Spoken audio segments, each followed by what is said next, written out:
ایک دفعہ کا ذکر ہے کہ ملتان شہر میں 5 بچے اپنے والدین کے ساتھ رہتے تھے۔ بڑے 2 بھائی تھے جن کا نام اسامہ اور حذیفہ تھا، اور چھوٹی بہنیں تھیں جن کا نام عینی، سکینہ اور نفیسہ تھا۔ جب بچوں کی سکول کی چھٹیاں ہوتی تھیں تو اپنے ماموں کے گھر کمالیا جاتے ہوتے تھے۔ ایک مرتبہ وہ کمالیا اپنے ماموں کے گھر تھے، وہاں ان کے کزن بھی تھے، بہت مزے کرتے تھے۔ ایک دن بڑے بھائی اسامہ نے سب بچوں کے کہا کہ خالہ اسما کے گھر چلتے ہیں، ساتھ والی گلی میں ہی ہے گھر۔ ٹوٹل 6 بچے تھے جن میں طلحہ، زبیر، اسامہ، حذیفہ، عینی اور سکینہ تھے۔ دوپہر کا وقت تھا، وہ گھر سے نکلے اور چلتے رہے۔ بچے بہت چھوٹے تھے، وہ تھک گئے۔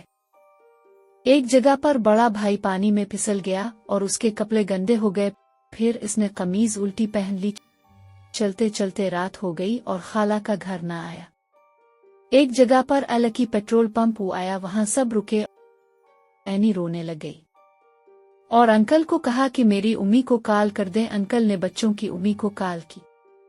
گھر والے پریشان ہو گئے اور پھر جن خالو کے گھر جا رہے تھے ان کو بتایا۔ وہ سب بچوں کو گاڑی میں بٹھا کر گھر لے گئے۔ بہت ڈانٹا اور ڈنڈا اٹھا لیا، لیکن ان کی خالہ نے سب بچوں کو بچا لیا۔ پھر وہ بچے اپنی خالہ کے گھر بہت سارے دن رہے اور مزے سے رہے۔